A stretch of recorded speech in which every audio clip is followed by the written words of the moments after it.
법인의 이름으로 법인 계약을 받으셨다면 비용 처리 가능하고요. 개인으로 받으셨다면 개인은 비용 처리가 안 돼요. 왜? 그냥 구분을 하면요. 개인은 개인 사업자라고 이름 붙였을 뿐 개인이에요, 그냥. 우리는 그냥 엄마 뱃속에서 나오면 개인이라고 하는 자격을 가지고 태어났어요. 사업자를 냈건 안 냈건 상관없이 개인이에요. 다만 그 개인이 사업을 하다 보니까 사업자 이름을 붙여놓은 거예요. 그래도 개인이에요. 그래서 내가 벌어들인 건 그냥 개인 돈인 거예요. 회사에서 벌어들였다고 생각을 버리셔야 돼요. 그러면 헷갈리기 시작해요. 회사 이름으로 뭔가 가입을 시킬 수 있다? 없어요. 그냥 개인이에요. 퇴직금? 없어요. 어디 취업한 게 아니기 때문에 퇴직금도 없어요. 그죠? 아무것도 없어요. 법인 전환하면 여러 가지 할 수 있는 것들이 많아요. 그래서 법인 전환을 요청드리는 거예요. 지금 바로 그 얘기를 드릴 거예요. 예. 자, 두 번째 케이스 일반 사업 양수도예요. 법인 전환을 하는 방법에는 여러 가지 방법이 있어요. 자, 일반 사업 양수도가 있고요. 일반 사업 양수도 그냥 아주 단순하고 쉬운 방법이 있다라고 생각하시면 돼요. 부동산도 별로 없고 재고자산도 별로 없어서 회사를 이렇게 그냥 이전시키는 게 쉬운 케이스 한다 생각하시면 돼요. 되셨죠? 또 현물 출자 방식이 있어요. 현물 출자 방식은 우리가 출자라고 하면 법인을 세울 때 자본금에 돈을 집어넣는 걸 출자, 나갈 출, 자본금에 내 돈이 나간다 의미예요. 되셨죠? 현물 출자, 현금 출자가 아니고 현금으로 넣는 게 아니고 현물, 물건으로 넣겠다. 그럼 어떤 물건이 있느냐? 지금 케이스를 봤었을 때는 부동산이겠어요. 개인 사업을 하면서 부동산이 있는데 그 부동산을 법인에 집어넣어서 움직이고 싶어. 근데 부동산이 덩치가 좀 크니까 현금으로 어떻게 거래를 만들기가 힘들어서 얘를 그냥 자본금으로 넣으면 안 되겠니? 된다. 방법은 생각보다 복잡하고 생각보다 많은 비용이 요한다 정도만 우선 생각하시면 돼요. 되셨죠? 해물 출자. 부동산 말고도 다른 걸로도 출자가 가능하다. 예를 들면 지금은 유형 자산이었죠? 부동산. 무형의 자산도 있어요. 예를 들어서 제가 특허를 하나 좋은 걸 냈어요. 지금 제가 만들고 있는 앱, 프로그램 여러 가지들 있죠? 다 제가 개인적으로 특허를 내면 제 개인 자산이 돼요. 그런데 지금은 KDB 생명의 자산이 되고 있어요. 그렇죠? 네. 자, 제가 예를 들어서 개인적으로 냈다.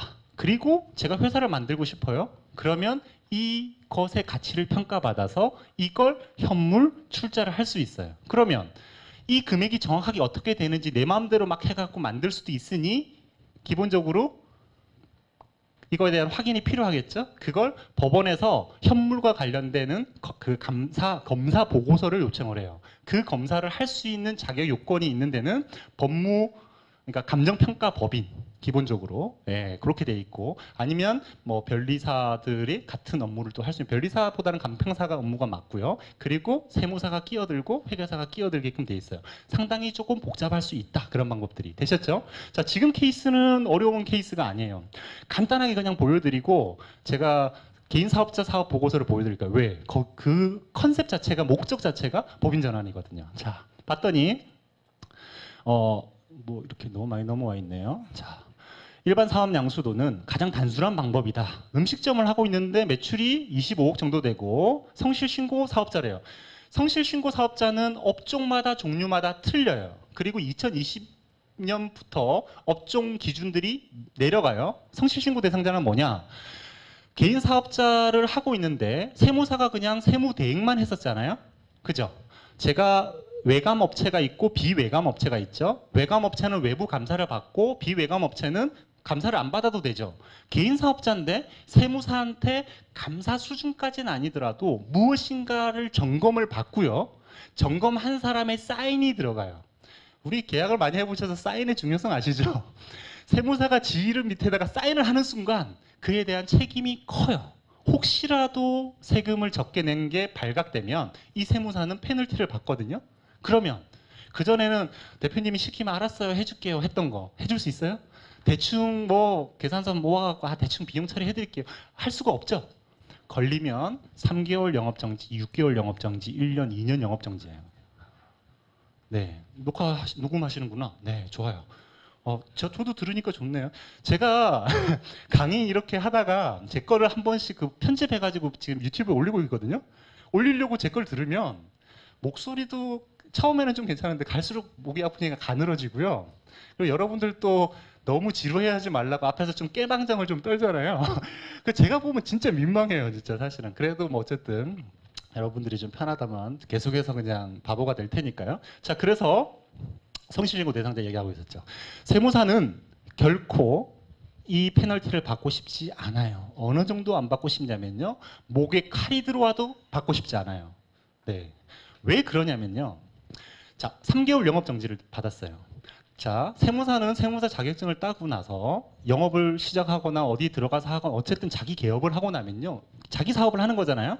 고객 한 명 한 명 모으기 시작해요. 10명을 모았어요. 돈이 안 돼요. 30명을 모았어요. 유지가 될 만큼 할까 말까 50명 됐어요. 야, 이제는 그냥 유지는 될 수 있는 정도? 100명 되면 안정적이다. 연봉 2억 정도 가져간다 생각하는 거예요. 자, 그런데 거기는 법인도 섞여 있겠죠? 개인도 섞여 있죠?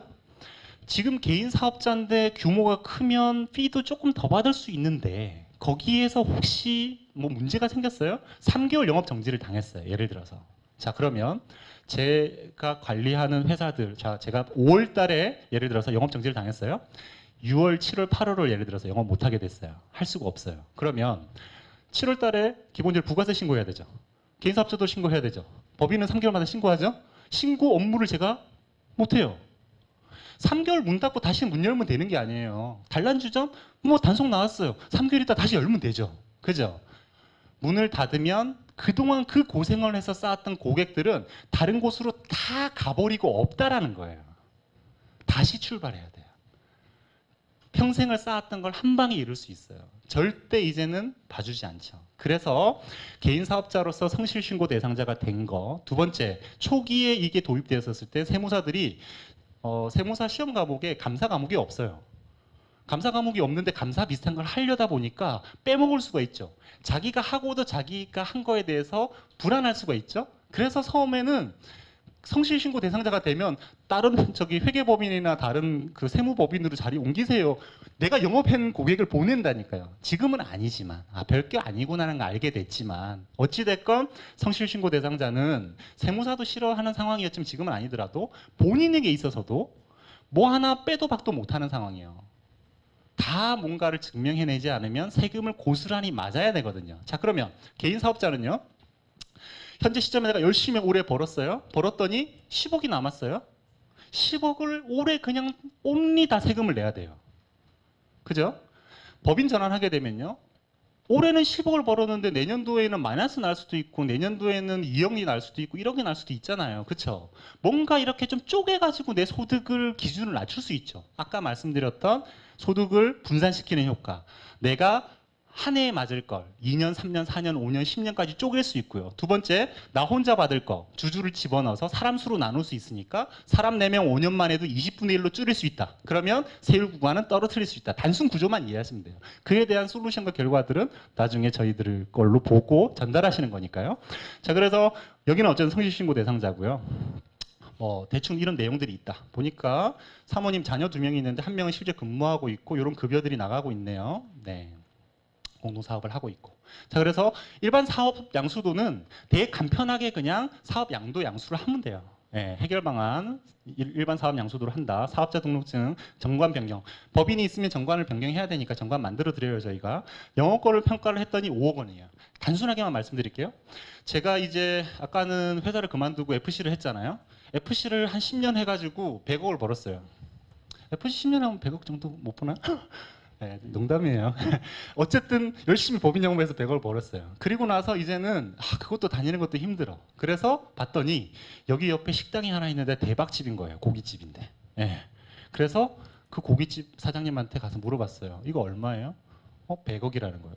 나 딱 100억이 있는데 그거 저한테 파시죠? 그냥 끝내지 아니고 이것도 다른 얘기할 때는 바로 안 사요. 우리 법인 진단 보고서 있죠. 거기 보면 기업 가치 평가 부분이 있어요. 시장 가치 평가. 그 이야기 할 때는 바로 안 사요.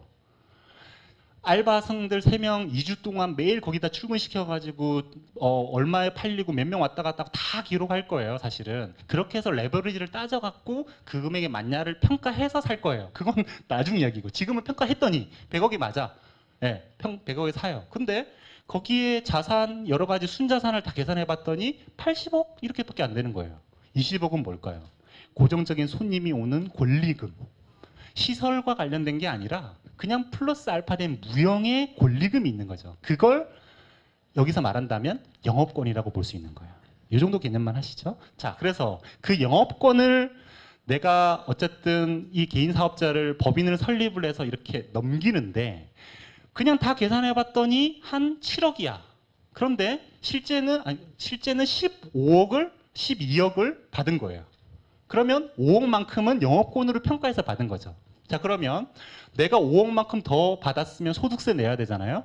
5억에 대해서 소득세 낸다 해봐요. 한 2억은 세금이 날아갈 거예요. 그렇죠? 자, 그런데 영업권에 대해서는 양도에 대해서는 우선은 요거 빼고 기타 소득으로 과세를 한다는 거예요.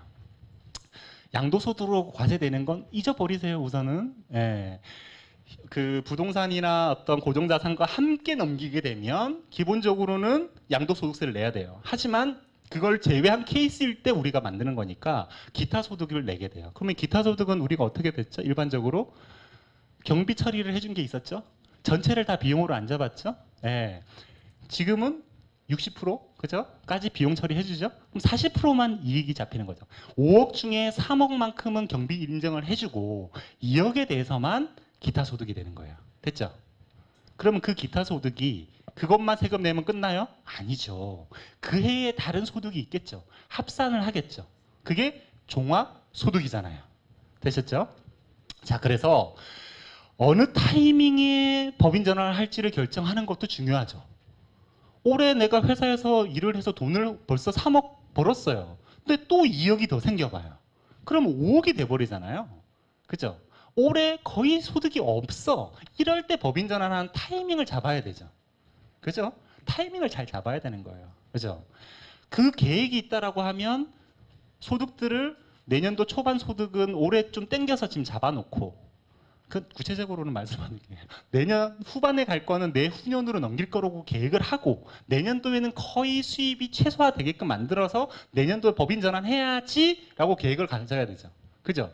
막무가내로 가서 지금 이 시점이 가장 좋은 이제 상황이고 기회입니다가 아니고 계획을 하고 앞으로의 법인 전환 후에는 뭘 어떻게 하려고 법인 전환을 하고 법인 전환 후에는 소득을 어떻게 분산시켜서 할지 계획 그리고 나서 법인을 나중에 자녀한테 승계를 할 게 있다면 러프하게라도 계획을 가진 상태에서 어느 시점에 하는 게 좋을까를 정해야 되죠. 그리고 법인 전환할 때도 일반 사업 양수도도 있지만 현물 출자도 있고 세관면 포괄 양수도도 여러 방법들이 있는데 어느 방법이 가장 좋을까를 결정해야 되죠. 요 내용만 해도 복잡한데 전달할 수도 없고 그 판단을 여러분들이 할 수도 없죠. 그렇죠? 그래서 여러분들이 또 리플릿 한 장을 딱 꺼내면 개인사업자 법인 전환 리플릿이 딱 있어요. 지금 말했던 게 거기에 다 정리되어 있어요. 한 장을 넘겨요? 두 장도 아니에요. 뒷장을 넘겨요. 체크리스트. 뭐가 유리할지에 대한 체크리스트가 있어요. 체크 해요. 체크한 것만 갖고 보면 저희가 어느 방법이 유리합니다. 끝. 액션은 누가 해요? 대표님이 그냥 세무사 통해서 해도 돼요. 아니면 여러분들이 좀 뭔가 해주고 싶어요? 아는 세무사 붙여갖고 하면 돼요. 비용 그쪽에서 하나 우리가 하나 똑같고 그 비용 얼마 들지 않는 케이스도 있고 현물 출자 케이스는 많이 나올 수도 있죠. 그와 관련된 것들을 여러분들이 개인 사업자를 만났었을 때 하는 거죠. 이건. 여러분들이 만나는 업체 중에 열에 9은 개인 사업자가 더 많을 수도 있어요. 어떤 분들 저 같은 경우는 개인 사업자를 만나는 게 열에 한 군데이거든요. 자.